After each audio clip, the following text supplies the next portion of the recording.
Hello and welcome to the channel. I am Poonam Dua from Imend Education Academy of Literature. Today with me you are going to cover an important poetry for literature students, that is Lines Written a Few Miles Above Tinton Abbey, poem by William Wordsworth, जिसको short में सिर्फ Tintern एबे भी कहा जाता है। तो आइए जानते हैं इस पोइट्री के बारे में, इस पोएट के बारे में।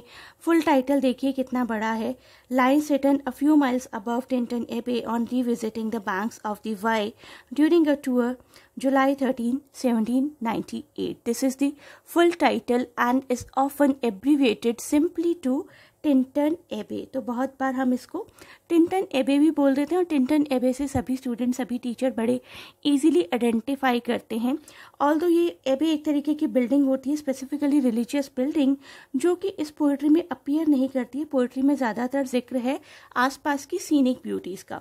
तो सबसे पहले जानते हैं विलियम वर्ड्सवर्थ के बारे में, जिनका जन्म हुआ था 1770 में और जिनकी मृत्यु हुई थी 1850 में। तो वर्ड्सवर्थ के बारे में हमने जान लिया। अगर हम वर्ड्सवर्थ की बात करें और हम एस.टी. कॉलरिज या फिर लिरिकल बैलेट की बात ना करें तो वो बहुत ही गलत हो जाता है। तो वर्ड्सवर्थ के साथ ही एस.टी. कॉलरिज का भी नाम आता है। एस.टी. कॉलरिज के साथ मिलकर वर्ड्सवर्थ ने ही, आप कह सकते हैं कि रोमांटिक एरा की शुरुआत की थी with the publication of lyrical ballot. तो आपको एक क्वेश्चन और पता चल गया एग्जाम्स के लिए, जो भी लोग किसी कॉम्पिटिटिव एग्जाम के लिए प्रिपेयर कर रहे हैं, कि 1798 में वर्ड्सवर्थ और एस.टी. कॉलरिज ने मिलकर लिरिकल बैलेट की पब्लिकेशन की थी, जिसके बाद रोमांटिक एरा की शुरुआत हुई थी। तो let us get back to this particular poetry now.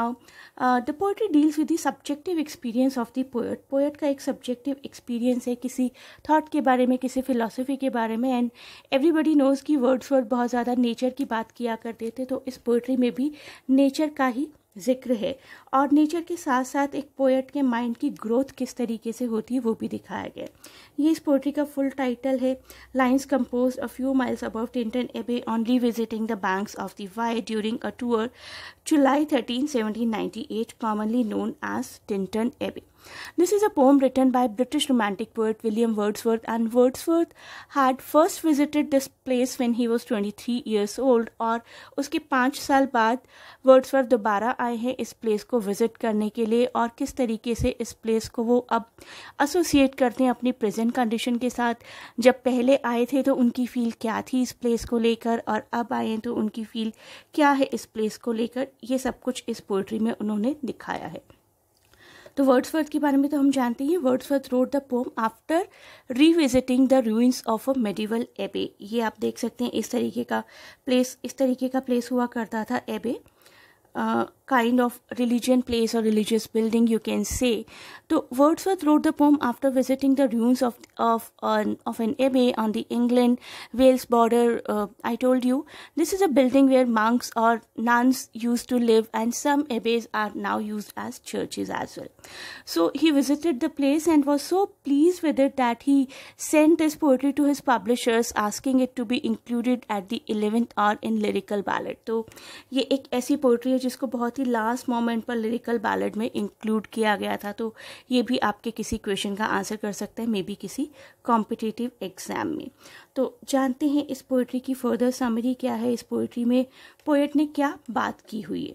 So poet एक इस तरीके की एक रूइन बिल्डिंग को देखता है जहाँ पर कभी पहले भी पोएट ने विजिट किया होगा। He is revisiting the banks of the Wye, the river that flows through England and Wales.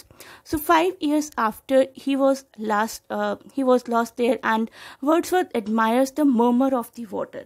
वहाँ पर किसी तरीके से पानी की आवाज़ आ रही है, उसको वर्ड्सवर्थ एडमायर करते हैं। पानी की आवाज़ कभी ध्यान से सुनिएगा, बहुत ही खूबसूरत होती है, स्पेसिफिकली झरनों में से आती हुई आवाज़, नदियों में से आती हुई आवाज़।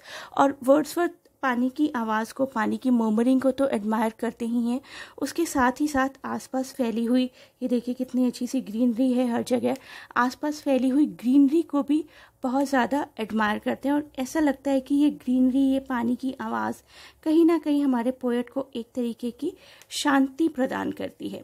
उसके बाद वर्ड्सवर्थ हमें बताते हैं कि although it has been 5 years since he has last visited this place, the memories of the beautiful landscape have often returned to him when he has been so busy in his life in the town, in the cities. तो वो कहते हैं कि 5 साल हो चुके हैं, लेकिन ऐसा नहीं है कि मैंने इस प्लेस को याद नहीं किया. जब भी मैं टाउन में, सिटी में बहुत ज़्यादा बिजी होता हूँ या किसी लोनली रूम में बैठा होता हूँ, तो मुझे ये प्लेस हमेशा याद आता है. तो Wordsworth turns to the jungle, the wood around the banks of the Wye river and address the valley.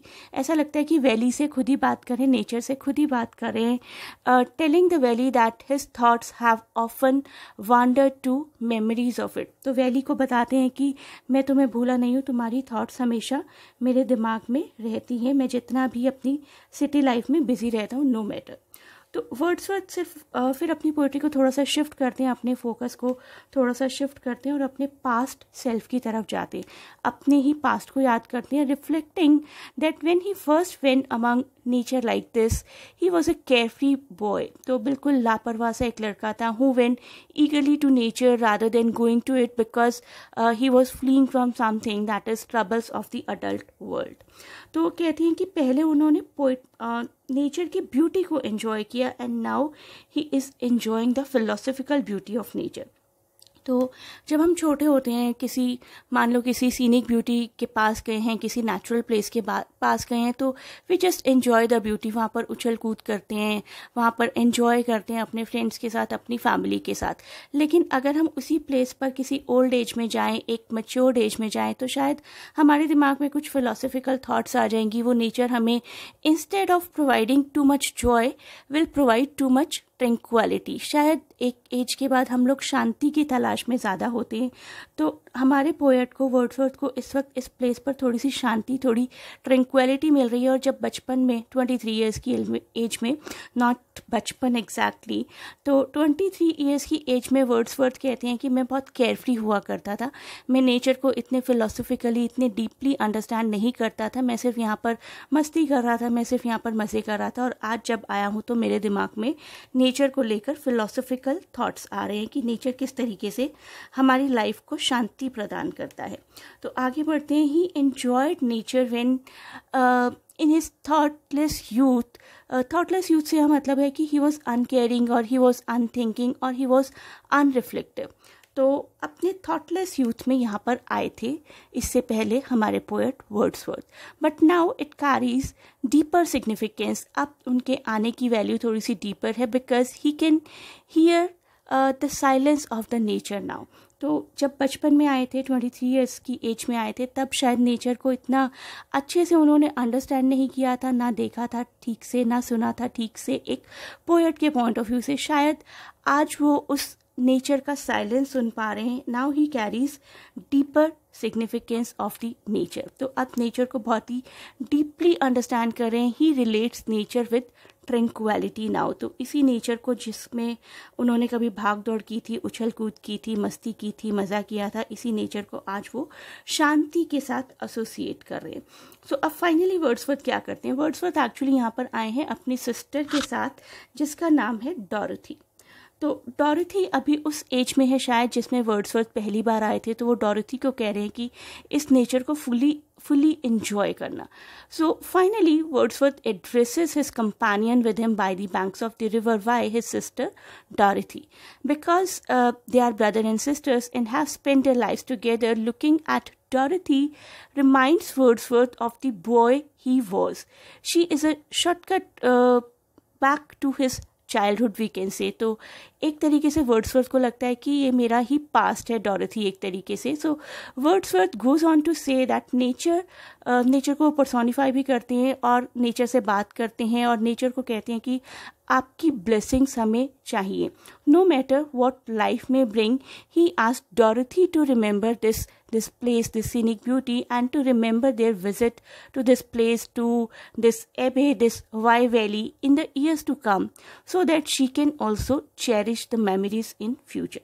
तो डॉरथी को वो कह रहे हैं कि इस प्लेस को देखो, इस प्लेस की ब्यूटी को देखो, इस प्लेस की ब्यूटी को एंजॉय करो, जिससे कि तुम भी यहाँ पर कभी फ्यूचर में आओ तो इस पर्टिकुलर विजिट को जो हम आज कर रहे हैं याद कर सको और खुश हो सको basically. So this is how we end this poetry, and in the next part of the video you can watch some important artistes, some important lines. I hope you like the video. In next part of it we will do some important lines of this poetry. Keep watching and best of luck for your exams.